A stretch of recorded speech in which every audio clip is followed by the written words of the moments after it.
Many thanks for joining us on yet another episode of News in Focus. I trust that you've been well since the last time we met. I'm Linda Alela Mathambu. Now, according to statistics, 3,000 people die annually, 400 of them being children, through reckless driving and negligence of traffic laws. And the question is, can we really avoid these things? And yes, the answer is we can avoid them. So today on set, we are going to discuss about road accidents, and of course we are going to base our focus on children. And the question could be, why children? We are having experts right here who are going to take us through and of course tell us the reason why we are basing our focus on the children. We have the Daniel Guy, lecturer, Institute of Child Health and Research, Gertrude Children's Hospital. He's sitting right next to me, and of course next to him is Barasa Kasili. He's the accident and emergency nurse specialist, Gertrude Children's Hospital. And we have stakeholders who've come up together in Nairobi. They want the government to amend the traffic laws, to have laws that are going to protect the children. We lose our children, time and again. Imagine 400 children yearly over deaths that we can avoid. This is a question that is supposed to be placed on table so that people can get to see this situation rectified. And that's the reason why we're here today. Remember, we're going to have a very informative topic. I am a bad one because I forgot to introduce someone very, very special. And we have Baby Ann right here. Baby Ann, make sure you wave unto us, of course. Yeah. Why do we have Baby Ann here, by the way? Baby Ann is going to speak on behalf of the Kenyan Kenyan kids, children. Yeah? Yeah, awesome. The kids out there, you are represented. We're not trying to say that it's not important, taking care of the grown-ups and all that. And we're not saying that if we lose a life, a grown-up, in accidents, it's not important. No. But one thing we need to understand is the fact that children are the most vulnerable to, of course, these deaths and everything. And we need to understand how we can get to protect them, because this is our situation. This is your problem. This is my problem. We all need to have our children, safe. And of course, if we take them to school, we need to be sure that they are safe wherever they are. And if we are losing them on road accidents, then trust you me, it shouldn't be the case. It's not a good thing to think about. So thank you so much, gentlemen, for finding time to be here with us. We are really hoping that we're going to hear so much from you guys. And of course, we want to understand why we are basing our focus on the children. Like I said earlier on, they are vulnerable. But of course, we also want to say that we need to understand this whole perspective from you guys, like on a bottom line. So Karibu Sana, thank you so much. I think I'll start by wanting you guys to introduce yourselves, aside from the names and everything, yeah. Okay, so Linda, thank you for the opportunity to come and sit here on behalf of the Kenyan children. Yeah. Why we are here is last weekend, the Saturday 14th of November and 15th of November, it was World's Day of Remembrance for victims of road traffic accidents. Now we call them road crashes. And some of these are actually avoidable. Now, when these things occur, if we find ourselves in them, one of the most vulnerable people are actually children. Because we'll see children have different things in them. They are not small adults that make them very vulnerable to these situations.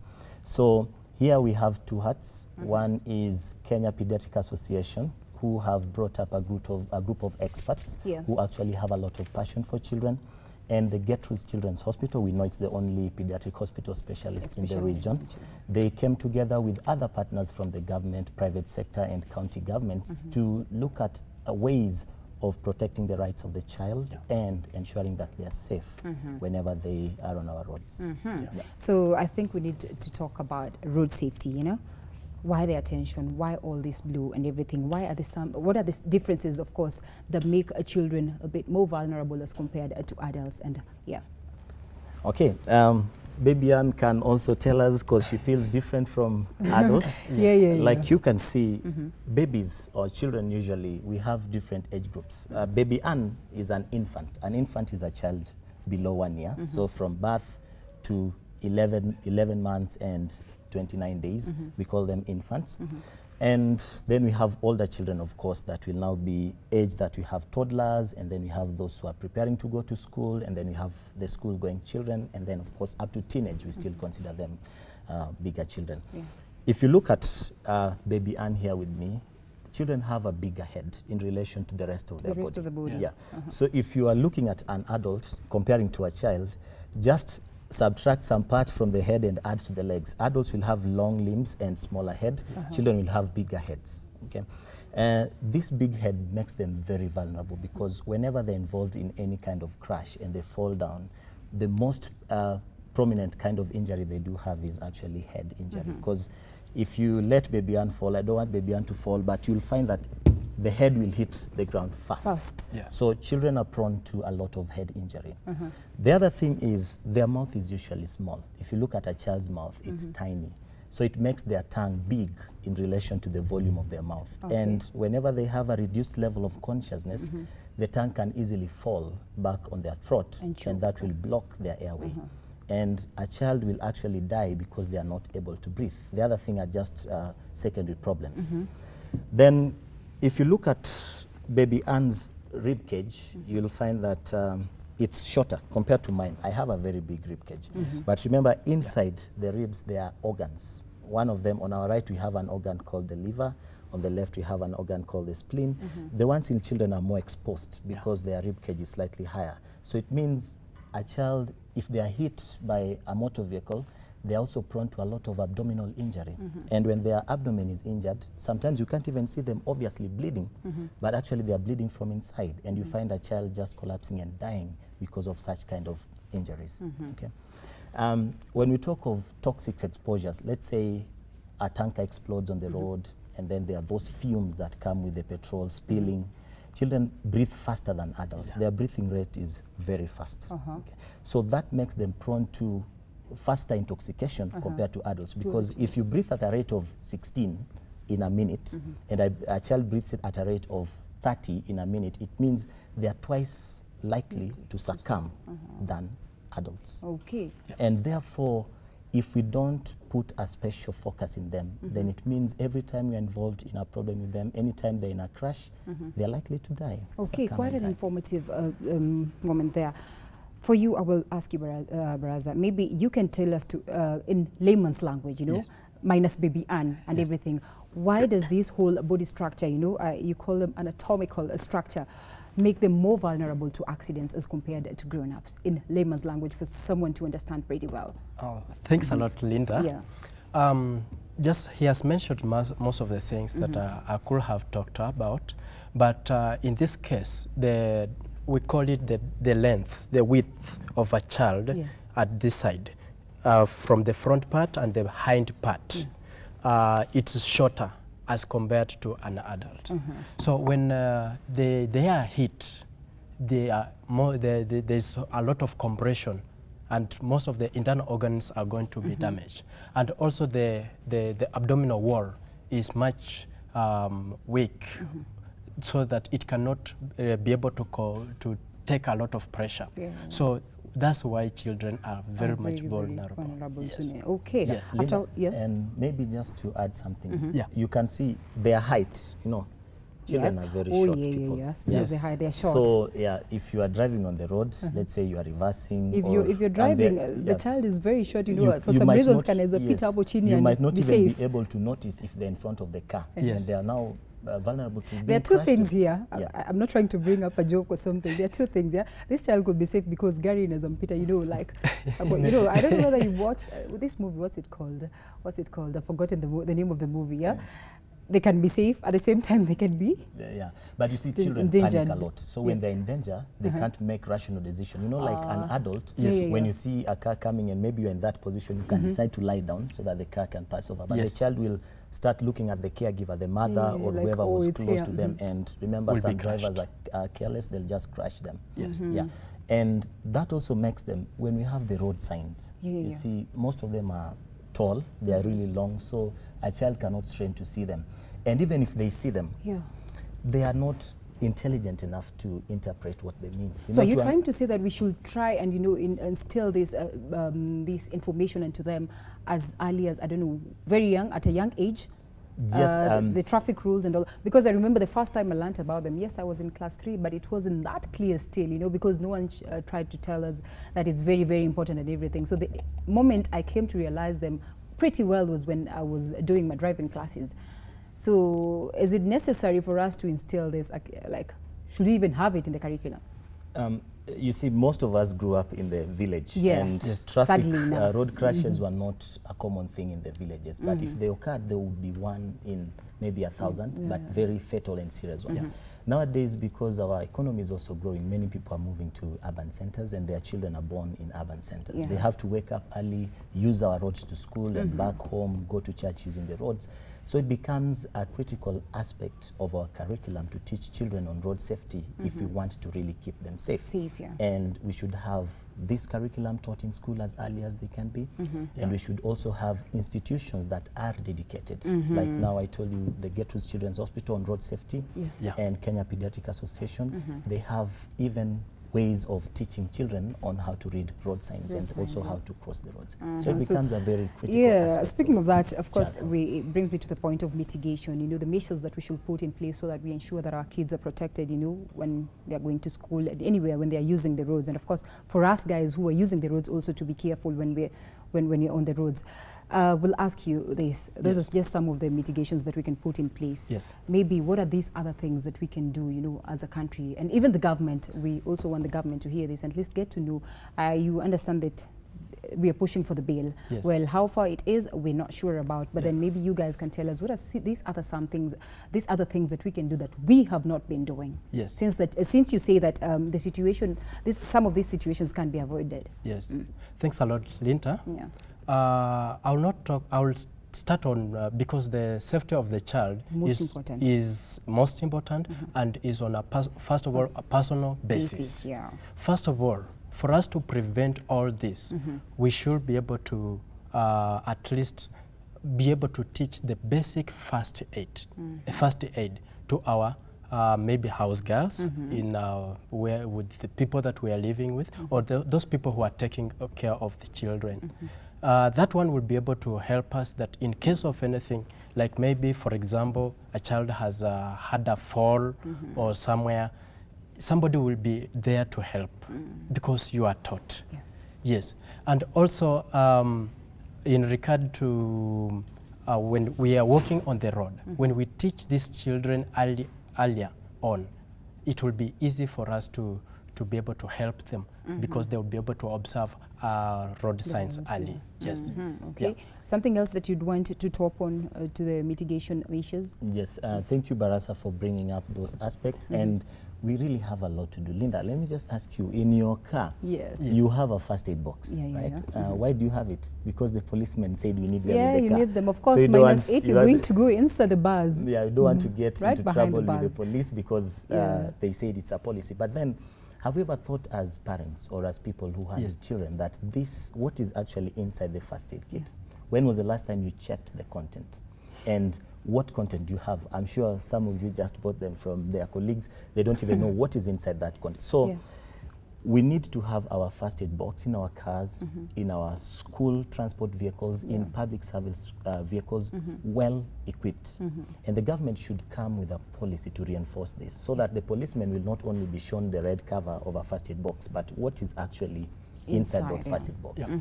Then we also need to start, like Barasa said, teach our children early that roads are for cars. Okay, playgrounds are for playing. Yes. So even in our estates where we live, to begin with, we should have footpaths and playgrounds for these children so that in the evenings when we drive home from work, we don't want to find children skating on the road, riding their bicycles. And you see, when one child crosses over the road the other side, either of them, if the other child is left this side, if they were playing, the other child would want to come back to rescue their child. Yes, I've been a victim of that, or I remember. The other one would run to see their child, regardless of the distance from the motor vehicle. Yeah. So if we are caregivers, people who handle children, and teach them early that roads are for cars, avoid roads as much as you can, then our children will be safe. People tend to walk along the roads with their children, holding the hands of their children. And some of them, if the road is on my left, you find they want to protect their children from mama mbogas who are selling vegetables along the road, while the child actually walks next to the road. Remember, children act in an impulse. Just a minute. When you just turn your back, when you come back, you'll find a child has already messed up. It's always good when you're walking with your child close to the road, have them far away from the road so that you're the one who's next to the road. You can concentrate and see in any case there's a car that is not being driven safely. Also think about, in terms of mitigation, if you're buying your children presents, things like bicycles, like baby boys really love them. Yes. Yeah, maybe on their 5th birthday or 6th birthday when they can be able even to in ride. schools nowadays, Yes. you're given that as a Bicycle gift, as you know, a when you're number recreation. one. Yeah. It's good to think of helmets. I told you children have a Okay, big, that's the last thing I would have ever imagined yes, of. children have a big head. Yeah. So even if they fall off their bicycles, one of the first parts of their body that they'll hit on the ground is their It's the head. Okay, and once they injure this head, all the other systems are likely to be compromised. So just think of that small thing called a bicycle helmet. Yeah. In your car, depends on the age that your child is. We should have children aged less than 12 years should actually be buckled on the back seat, not sitting with your child in the That's front why seat. whites are way ahead of us, because I remember this small baby, a white baby, you know, first thing they hit the car is buckle the belt. There's no question about that. Unlike us, you know, even a grown-up, you're forced, like, please belt up and everything. It's necessary, whatever you see. Yeah, so children less than 12 years should be on the back seat, buckled up. Buckled, yeah. Now, infants, the ones I said, ones below 1 year, up to 3 years, those should have a special baby seat, car seat, which also have special belts, then they can be buckled in the car. Let me just give you an interesting twist. There's a study we did at Gertrude's. We just wanted to know how safe are our children, especially now being a festive season. Yeah. We are having road trips. People are going up country for parties and seeing their relatives.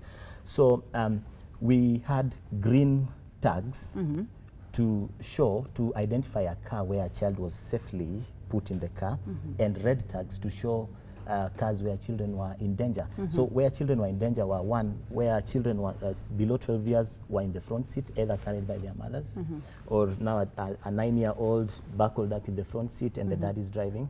Or you find this young boy, maybe 4 years, standing in between the passenger and the driver's seat. So the mother is seated on the passenger seat, the father is seated on the driver's seat, and the child is standing there looking at the gate. So if we got such circumstances, we'd give you a red. Okay, but if you found your child with a car seat on a car seat buckled at the back, we'd give you a green. Yeah.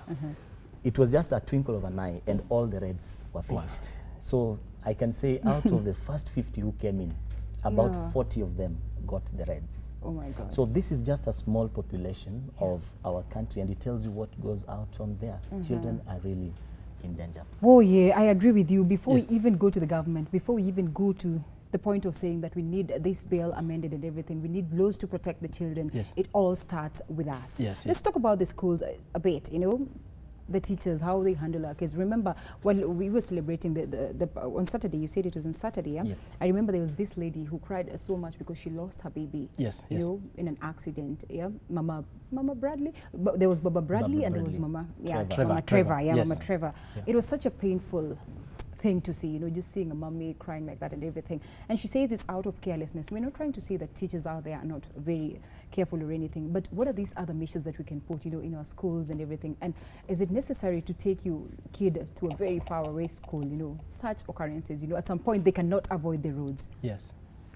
Thanks a lot, Linda.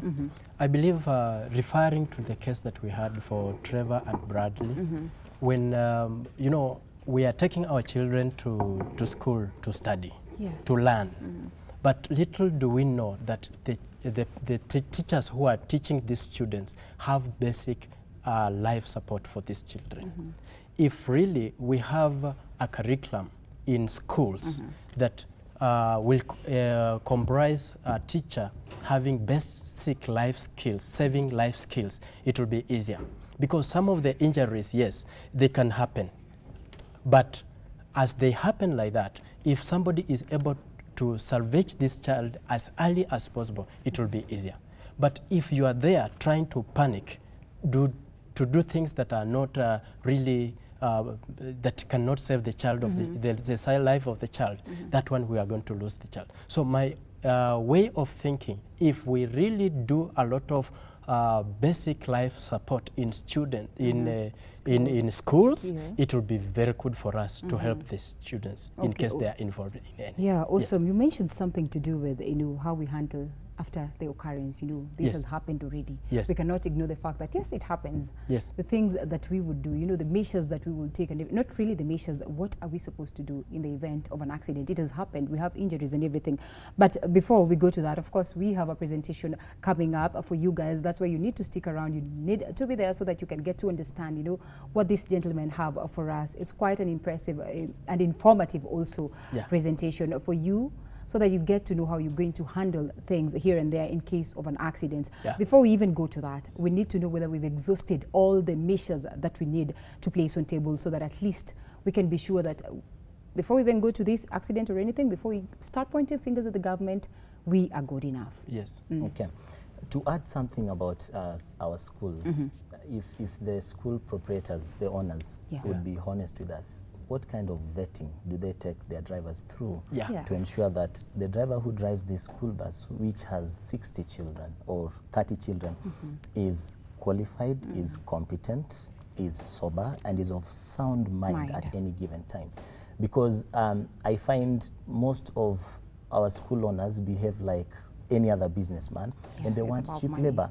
So if I have this matatu driver who probably lost his job because of one reason or another, and is willing to take my children to school, and they're paid as squad. So it means in the morning when you pick the children, you're paid. In the evening when you return them home, you are paid. And on a daily basis, you don't want to pay those extra costs like insurance and NSSF.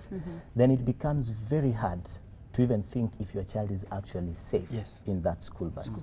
Then the safety of the buses themselves. Some of the school buses that we see around, I think people will have their matatus on the road. They really get old, and now to dump it, you change it to school transport, transport for hire. If you look at that vehicle itself, it's not even road worthy. Okay? So our school buses really need to be safe. They need to be approved, and actually I think that mandate in our country lies with the Minister for Education and other government agencies. We also need to ensure that in these school buses they have seat belts that are actually working. And it reminds me of how kids, you know, they're always on the window, they're screaming and everything, and they're being brought home. No one is buckling their belt and all that. Even in terms of that physical outlook of the bus, the windows for school buses should be smaller and slightly up, because you see, if you have a big window like any other matatu, the child will just push it, and they would want to get excited to look outside, and sometimes they do fall off from these buses. So those are things that the school owners, parents should take into consideration as they take their children to any kind of school. Then in these schools, do you have any contact with any kind of emergency? So is a given school attached to any kind of hospital or any kind of an ambulance service? Because yes, this crashes can occur, this accident can occur even in school or involve school buses. But our main aim as the general public is to make sure these people reach the hospital as soon as they can. Yes, we'll look at what we can do before the medical team comes in or before we reach the hospital. But we need to get to the hospital as soon as we can, because I told you there are many reasons why children will actually crash very fast if you waste a lot of time with them. So any school should have contact with an emergency service or a health facility that will be responding in case of these crashes. Awesome. Just a minute, just an addition, sorry. He just mentioned of the qualifications of the driver, and I felt like we need to also vet our drivers in terms of emergency medical technician. There is a course that is entails, that is called EMT, emergency medical technician. This driver should not just be a driver, but should be a person who can be able to help in case of any emergency. Yes. Awesome.